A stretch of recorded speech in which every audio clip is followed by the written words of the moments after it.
En, bueno, bienvenidas. Como acabo de decir, vamos a hablar de dos temas en específico, uno a partir de la parashá y uno a partir de la haftará que vamos a leer. Voy a empezar con el de la haftará. La haftará que leemos esta semana es un cuento que nos cuenta sobre un momento muy trágico en la historia del pueblo judío. En la época del primer templo, cuando el reino asirio estaba rodeando Jerusalén, bueno, y Shomrón, primero Shomrón, y fue un momento en Shomrón terrible, terrible, terrible, donde había una hambruna horrible porque no había comida entrando. Tanto así que el profeta describe que cualquier alimento que se conseguía se vendía por una cantidad de dinero enorme porque la gente estaba desesperada por, o sea, pagaban lo que sea porque la hambruna era literalmente de morirse. Uno siempre escucha estos cuentos en Ejá, en ciertas partes de los profetas. Yo me acuerdo una vez que yo estaba hablando con la abuela de mi esposo y ella me estaba contando un poquito su historia y me dijo de lo más, ¿cómo se dice? Matter of factly, de la forma más eh, normal, no sé cómo describirlo. Bueno, sí, porque le pregunté que cuántos hermanos eran, me estaba contando, entonces me dice, bueno, y mi hermano se murió de hambre. O sea, era algo normal, que estaba bien, no había enfermedad, eh, estaba junto con la familia, pero simplemente la comida no alcanzó y se murió de hambre. Entonces aquí es una situación horrible donde inclusive cuenta que el rey, que era Jehoram, está un día caminando y una señora se le acerca pidiéndole que haga juicio con una disputa que tiene con la vecina amiga. ¿Cuál era la disputa?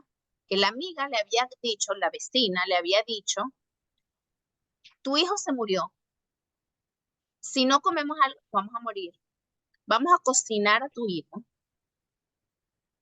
lo compartimos entre las dos y lo comemos. Y cuando se acabe, cocinamos a mi hijo que está muerto y lo compartimos. Entonces ella ahí dice, eso hice, imagínense, canibalismo total. Ella dice, yo cociné a mi hijo, lo compartí y ahora ya no quiere compartir a su hijo conmigo. O sea, están entendiendo cómo estaban viviendo en Israel en ese momento. A todas estas, Yehoram le echaba la culpa al profeta Elisha que esto estaba ocurriendo, porque Elisha lo había advertido. Entonces, es su culpa. No sé en qué cabeza, pero en la de Yehoram. Hasta el día que decidió que lo va a matar. Como el culpable es Elisha, lo va a sentenciar a muerte. Pero cuando lo agarran para matar, Elisha da una nueva profecía. Y en su profecía dice, escuchen la palabra de Dios, mañana a esta hora, una sea de harina, que es una cantidad de harina, va a ser vendida por un solo shekel. Y 2 sea de cebada, también por un shekel, en el portón de Shomrón. El, el asistente del rey, por decirlo de alguna manera, el oficial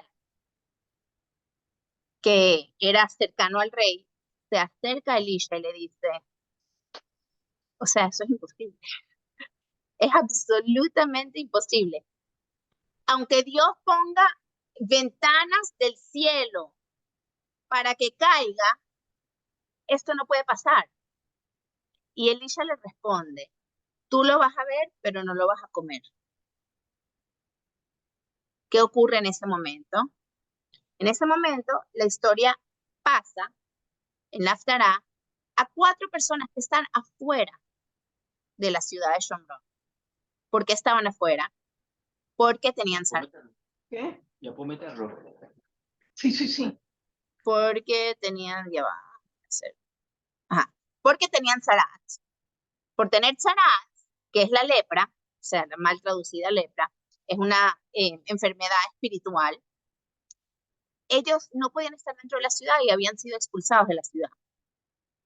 Y entonces dice que estaban ellos 4 ahí y empezaron a hablar entre ellos y dijeron lo siguiente, ¿qué hacemos aquí sentados? Aquí afuera nos vamos a morir. Si entramos en la ciudad, también nos vamos a morir porque todo el mundo se está muriendo de hambre. No hay comida. Si salimos un poquito más hacia afuera, nos vamos a encontrar con el campamento militar de Asiria que quizás nos maten, quizás no. Si no nos matan, quizás nos dan de comer. Entonces ellos tenían como 3 alternativas. Entrar en la ciudad y morir de hambre. Quedarse donde están y morir de hambre. O ir a donde el campamento militar de Asiria y quizás morir. Pero quizás comer y vivir.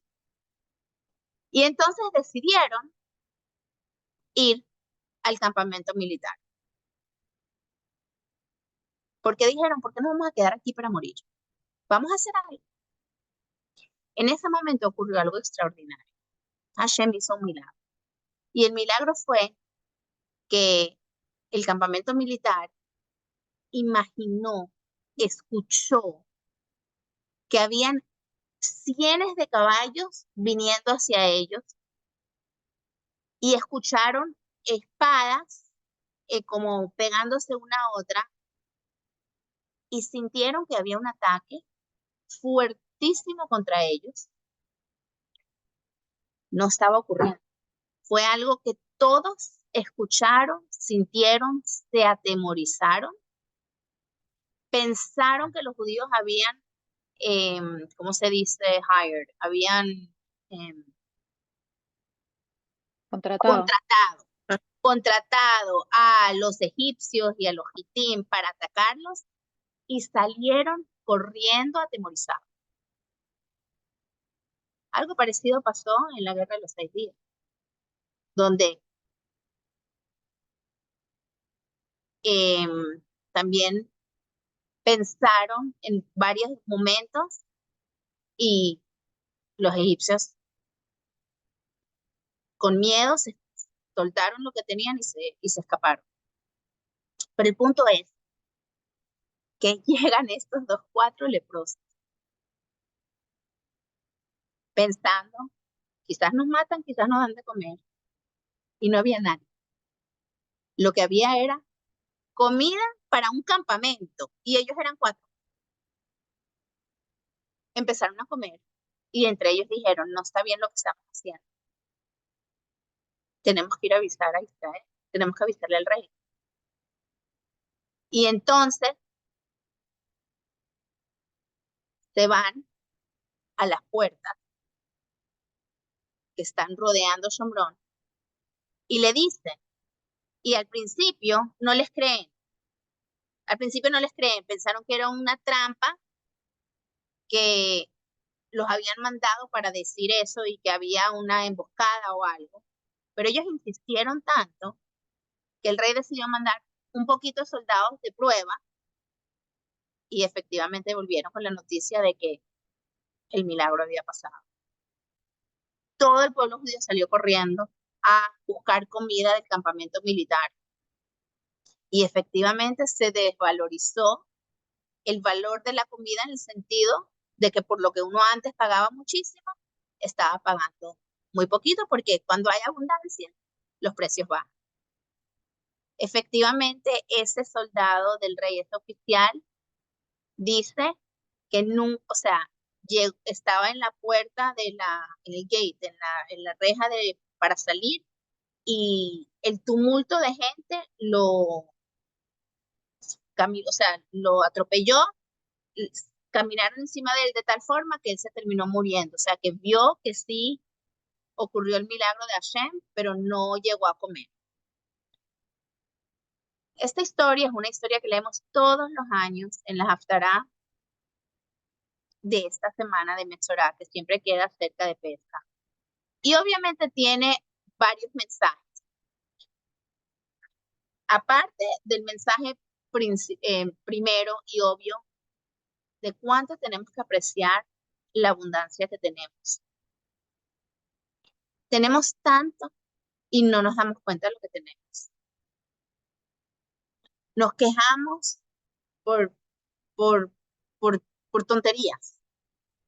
Justo el otro día estaba viendo con Mushki para hacer un post de Instagram.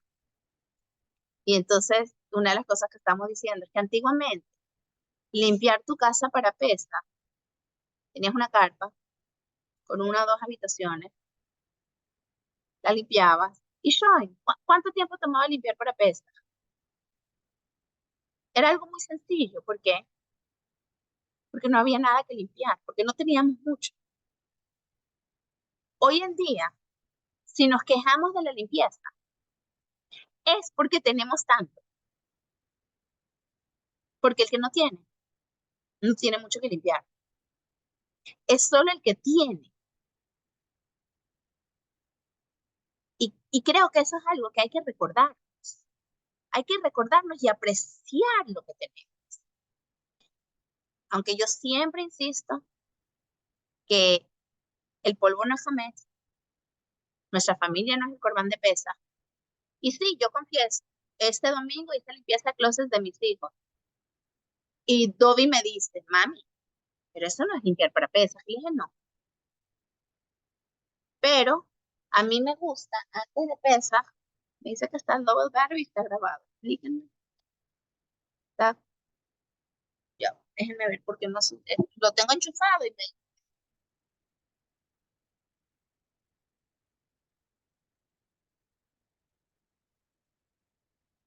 Ah, ahí sí. Ok, perdonen. Le dije, no, es verdad, mi vida, no estamos haciendo limpieza de pesas, pero estamos aprovechando hacer los closets porque yo quiero hacer. Pero hay que diferenciar lo que es limpieza de pesa y lo que es limpieza de casa. Y estar consciente. Porque para limpieza de pesa tengo que ser estricta, pero limpieza de closet, si no me da chance, no lo hago, no pasa nada. No pasa nada. No tengo que sacar la ropa que ya no les queda. Eso no es mitzvah antes de pesa. Aproveché porque quise. Pero si no lo logro, no pasa nada.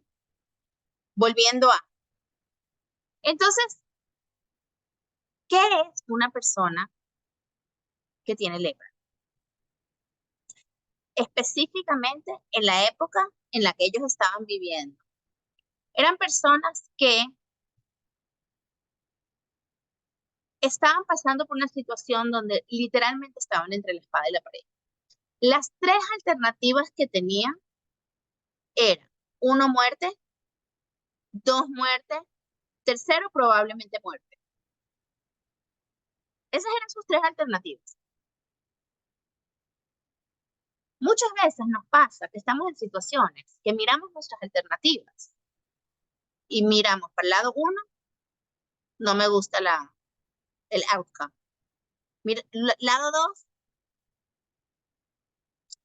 tampoco, o sea, como dicen, entre Guatemala y Guatepeor. Perdón las guatemaltecas, creo que justo hoy no está aquí, gracias a Dios. Se me salió. O sea, entre una situación negativa, otra peor y la tercera peor todavía.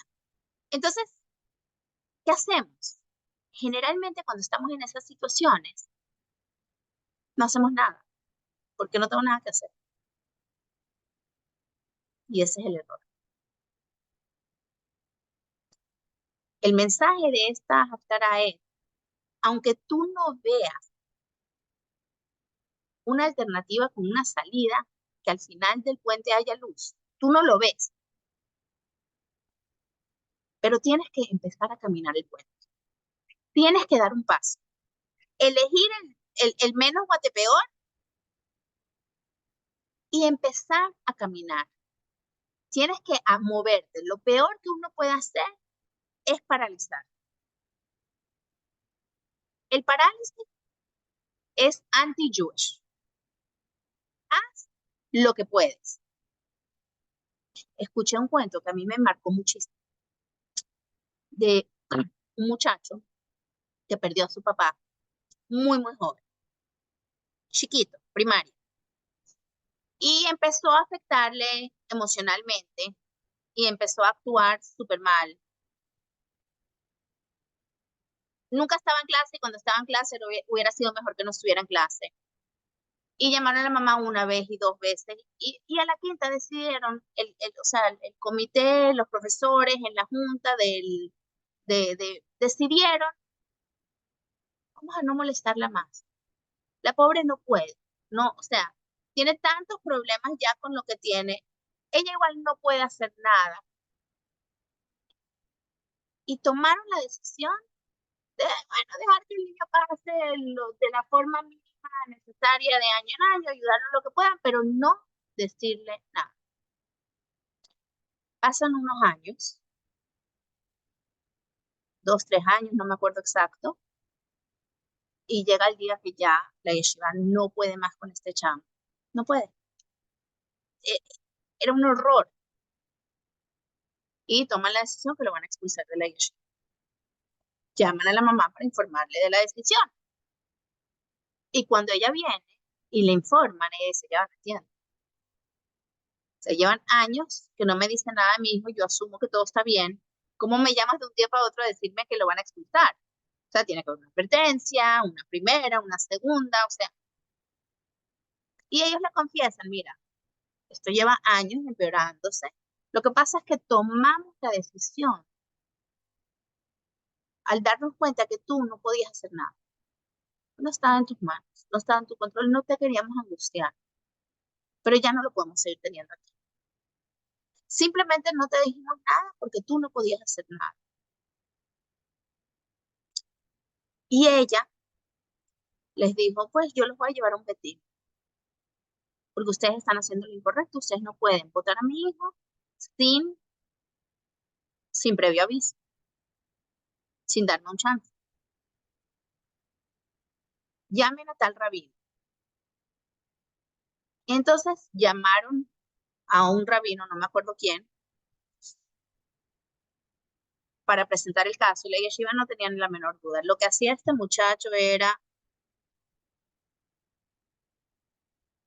terrible. Era una mala influencia sobre el alumnado, no dejaba que nadie estudiase. Un desastre. Y el rabino escucha todo lo que la yeshiva plantea y le dice, no le informamos porque ella no podía hacer nada. No estaba en sus manos, ella no podía controlarlo. Al principio sí la llamamos, vimos que solo la estamos angustiando. Y el rabino le dice, ¿qué respuesta tienes tú a esto? Él dice, rabino, me sorprende que ustedes digan que yo no podía hacer nada, porque ellos me quitaron la oportunidad de la única cosa que yo podía hacer. Yo asumí que mi hijo estaba bien, porque no me estaban diciendo nada. Y si ellos me hubieran dicho, yo hubiera rezado por él. Y a mí ustedes no me digan que no creen en el poder de la tefila. El rabino que escuchó miró a los maestros de la yeshiva y le dijeron, ella tiene razón. Ustedes le quitaron la oportunidad de hacer tefila por su hijo. Ella llega a la casa y el chamo se enteró.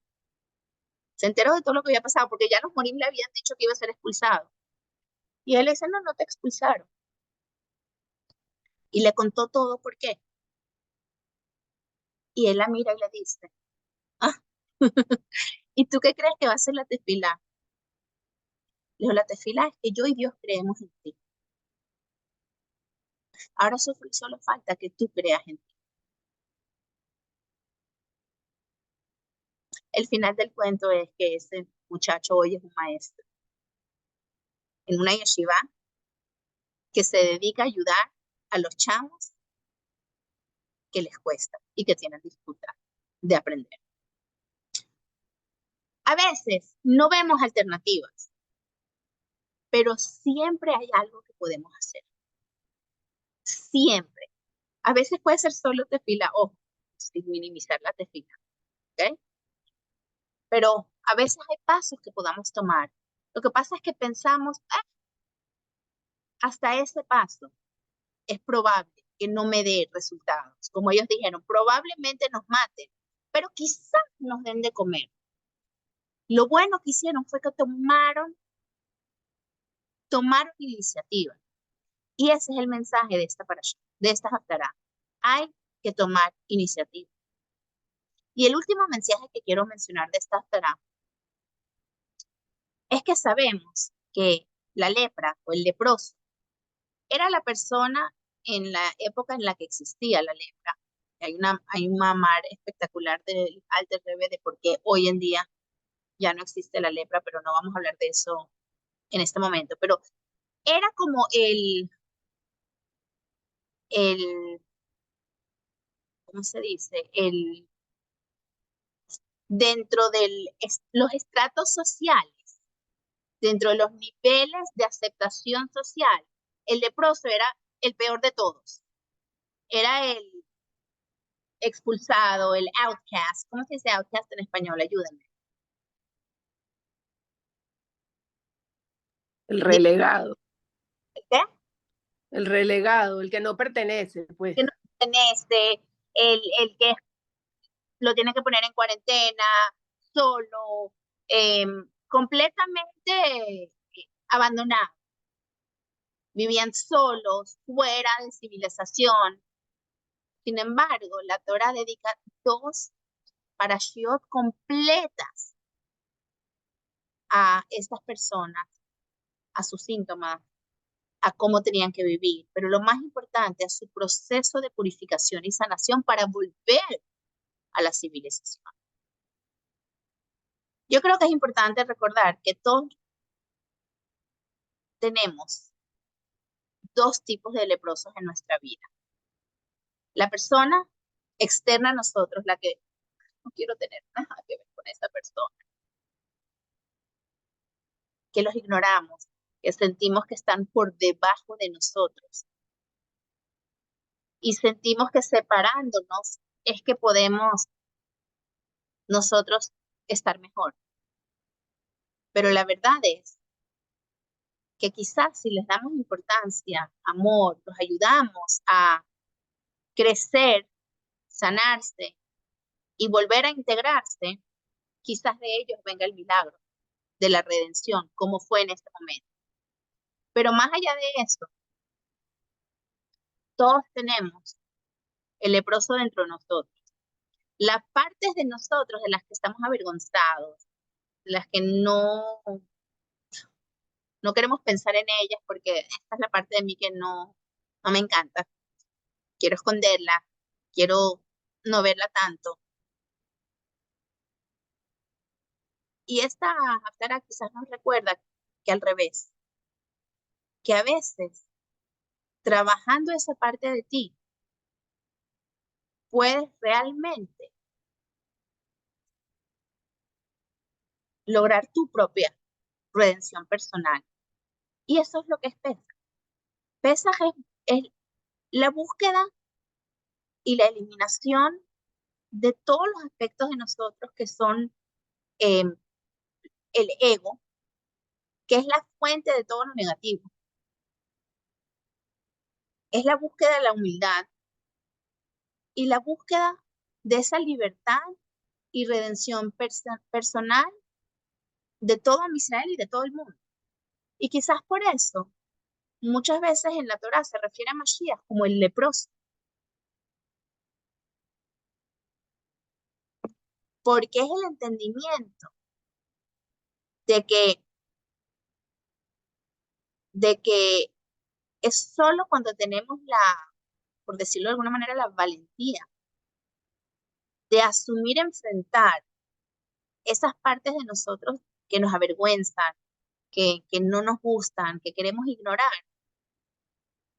quizás es solo cuando las sanemos es que vamos a poder lograr la llegada de Mashiach para todos. Entonces, esta Haftará es un cuento un poco fuerte de leer, un poco difícil históricamente, pero cada uno de nosotros también tiene ese cuento interno. Cada uno de nosotros también tiene esas situaciones internas que tenemos que reconocer, trabajar y aprender a conectarnos completamente con nosotros mismos, con todo nuestro ser, no solo con parte de nuestro ser, pero también con todos los que están a nuestro alrededor. Y eso me lleva a la segunda parte que quería hablar hoy, que es de cómo es la mejor forma de realmente relacionarte con otra persona. Y eso se ve a través de el primer pasuk de la parashá de esta semana. Y el primer pasuk de la parashá de esta semana es un pasuk, creo que un poco famoso, no necesariamente de la mejor manera, pero sí está escrito, Isha Tazria Kila, que cuando una mujer tiene el flujo orgásmico de primero, entonces va a tener un hijo varón. De lo contrario, si el hombre lo tiene primero, entonces van a ser una hija. Y eso tiene muchas discusiones científicas, cómo funciona, yo no voy a hablar de toda esa parte.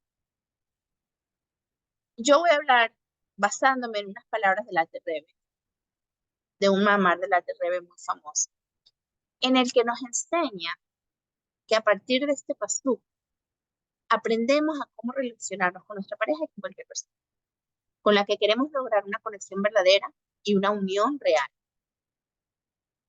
Y el Alter Rebbe explica que el hombre y la mujer son opuestos. No creo que hace falta mucha explicación del Alter Rebbe para convencerlas a ustedes de que los hombres y las mujeres somos diferentes. Tenemos diferentes perspectivas, tenemos diferentes formas de pensar y como dice Manis Friedman, no deberíamos poder vivir juntos. Y sin embargo, la Torá nos dice que nos casemos y que sí vivamos juntos. Y es solamente a través de vivir juntos que vamos a lograr tener una familia, que vamos a lograr tener una vida judía como debemos tener, una vida humana, una experiencia real y completa.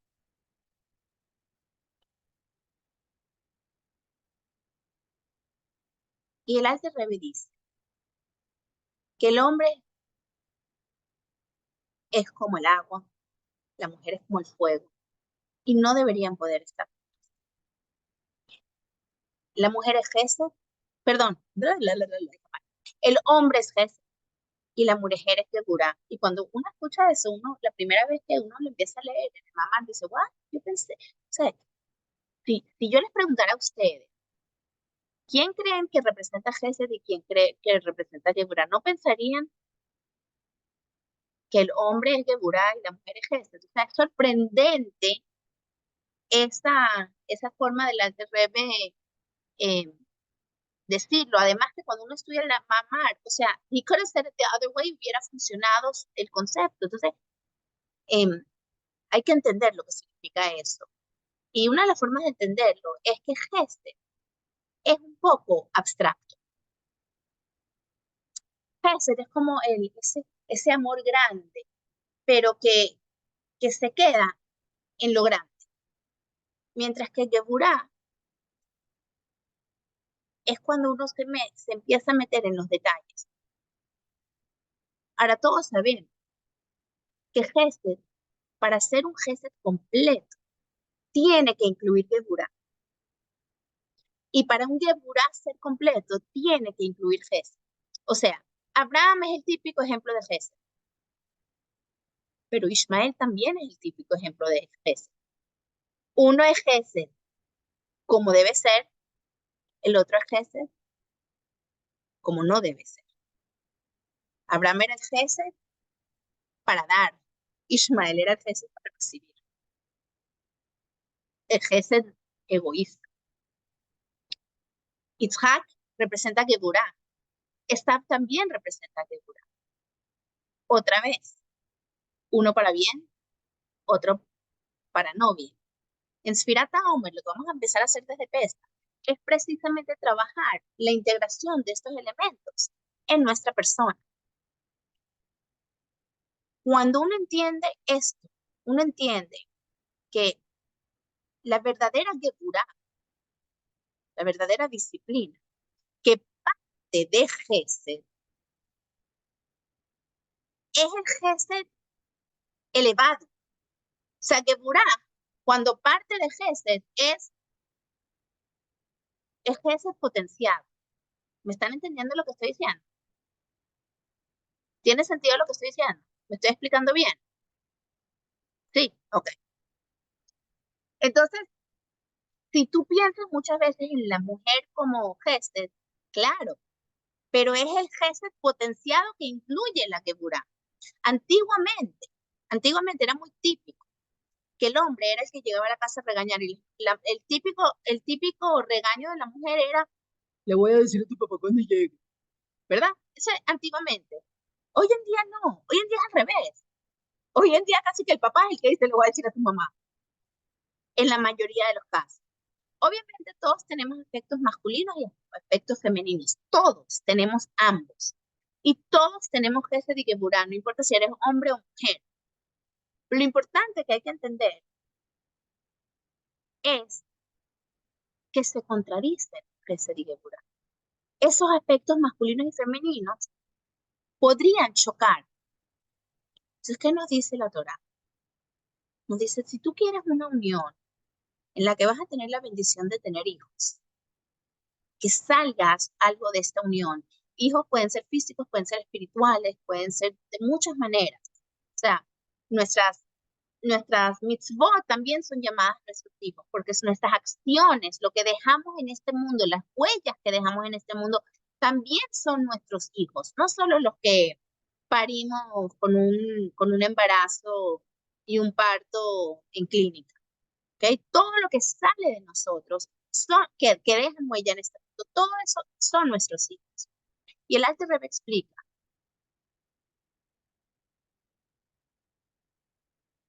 si la mujer es, si el hombre es Geburah y la mujer es Gesed, es solo y quieren tener ese fruto, ese hijo. Es solo cuando logran unirse y conectarse que van a tener ese fruto.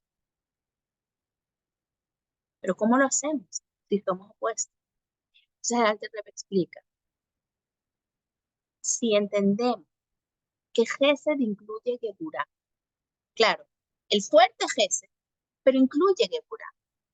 Para conectarse con Geburah, lo que tiene que hacer es encontrar la Geburah dentro de sí, abrirse a esta Geburah y conectarse con esta Geburah. Y entonces vas a lograr la unión, porque te estás abriendo a encontrar el tú. O sea, si yo me abro a encontrar el tú dentro de mí, vamos a lograr unirnos.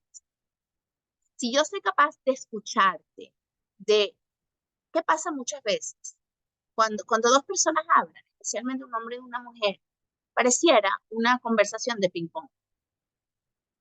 Yo lanzo, tú lanzas. Yo lanzo, tú lanzas. Pero realmente, muchas veces muchas personas lo definen como un diálogo, pero no es un diálogo. Son dos monólogos. Yo estoy diciendo lo mío y tú estás diciendo lo tuyo. Y cuando es mi turno, porque soy decente y te doy espacio de tiempo para hablar, te dejo que tú digas algo, pero yo cuando respondo, muchas veces no estoy respondiendo a lo que tú estás diciendo. Estoy simplemente continuando a decir lo que yo quería decir. Entonces no es un diálogo, porque lo que tú estás diciendo, yo no le estoy dando la importancia. Yo estoy simplemente enfocada en lo que yo quiero decir. Y lo que tú estás pensando, o no le doy importancia, o me parece que estás equivocada, o simplemente lo ignoro. porque estoy demasiado enfocada en lo que yo quiero decir. El Alter Rebbe nos está diciendo que la mujer tiene que encontrar la capacidad de escuchar a su esposo, realmente escuchar, abrirse a pensar en qué estamos iguales, qué tenemos que nos une, en qué me conecto, cómo tengo yo, o sea, en vez de estar en los detalles, solamente poderme abrir a la visión más grande, poderme abrir a lo que tú estás pensando, lo que tú estás sintiendo. Y solamente cuando hago esto, voy a unirme realmente. Y lo mismo con el hombre. Tiene que buscar el aspecto femenino dentro de él, el aspecto de Geburah dentro de él, conectarse con eso, abrirse a eso. Y cuando hay esta unión, es que vamos a producir esos frutos. Y ahora entendemos por qué cuando Isha Mazriat Gilá, ¿por qué va a salir un varón? ¿Por qué? Porque ella se está conectando con el aspecto masculino. Ella se está conectando con ese aspecto y por eso es lo que va a salir. Pero si el hombre es el que se está conectando de primero con el aspecto femenino, ¿qué va a salir? Una mujer. Todo esto para decir algo muy sencillo. Obviamente agarré un punto del mamar, que es un mamar muy, muy, muy, muy complejo y muy, muy largo, pero muy espectacular. Pero simplemente como el primer paso de aprender a unirnos con nuestro prójimo. El primer paso a unirnos con nuestro prójimo, y especialmente con nuestra pareja, pero con cualquier persona, es abrirnos a escuchar. Abrirnos a permitirnos ver otra perspectiva diferente a la mía. Y de repente encontrar, ¿sabes qué? No somos tan diferentes como yo pensaba. Porque yo también estoy de acuerdo con esto, yo también pienso esto, y tenemos mucho más que nos une de lo que yo veía originalmente. Y cuando encuentro esos puntos de encuentro, en vez de esos puntos de distanciamiento, es que puedo trabajar esos aspectos dentro de mí, que de repente encuentro que no tengo que esconder, sino que tengo que trabajar. Y entonces logramos esa unión entre nosotros y entre nosotros con alguien. Porque hay partes de mí, volviendo a la primera parte de lo que estamos hablando, que yo siento que me dan vergüenza, que no estoy bien donde debo estar y siento que no tienen esta unión con Hashem. Pero cuando descubro que toda parte de mí, toda parte de mí tiene unión con Hashem y estoy lista para trabajar, mejorar, abrirme, a escuchar, no solo a ser escuchada, entonces vamos a lograr realmente unirnos entre todos, unirnos con Hashem y veremos pronto la llegada de Mashiach. Dios mediante, que sea hoy mismo. ¿Alguna pregunta? Ani, ¿qué pasó con Elisha? No lo mataron. Ok. Baruch Hashem. Porque dio buenas noticias. Estaban bravos con él porque daba malas noticias. Cuando dio buenas noticias, no lo mataron. Gracias. Ok. Gracias, Ani. ¿Alguna Gracias. Jodesh Tov. Jodesh Tov a todas? Recuérdense, lo pasé por el chat. Desde hoy se empiezan a decir los 12 Nesim. Hoy es el primer Nasi, mañana el segundo y así sucesivamente. Y todo el mes de Nisan no se dice Tajanun. O sea, la tefila es un poquito más corta para las que decimos Tajanun todos los días. Thank Ay, you, gracias. Me voy a clase con tu hijo. Dani, gracias. Me Gracias, encantó. Ani. Le hablan a Richie. Yo no sé qué cosa hay que comenzar a leer. No sé si todas saben, pero yo no sé. ¿Dónde lo consigo eso? En el Sidur, Sí, el Sidur. ¿En qué parte? ¿En la mañana o en la noche la tefilá? no, en la mañana, Ok, ¿ok? ok, En perfecto. las de la mañana. En la mañana, sí. O sea, ¿Cómo se después llama de el la título? tefilá de la ¿El título otra mañana. vez? Los Nesim, ¿Ya? los 12 Nesim. Cada día se dice otro Nasi. Es interesante agregando algo, que Janusz, pero en el Teilat Hashem, para que todas sepan, en el Teilat Hashem, ese que usamos en la sinagoga ya, ¿en qué parte más o menos? Después de del Shema. Lo voy a pasar en las dos páginas, porque uno está, uno está en Sinfonética, yo te lo paso por el chat. La que quiera me dice, yo se lo paso por el chat. ¿Okay? Excelente. Ok, excelente. Dale. Chao a todas, besos, gracias, me encantó. Chao.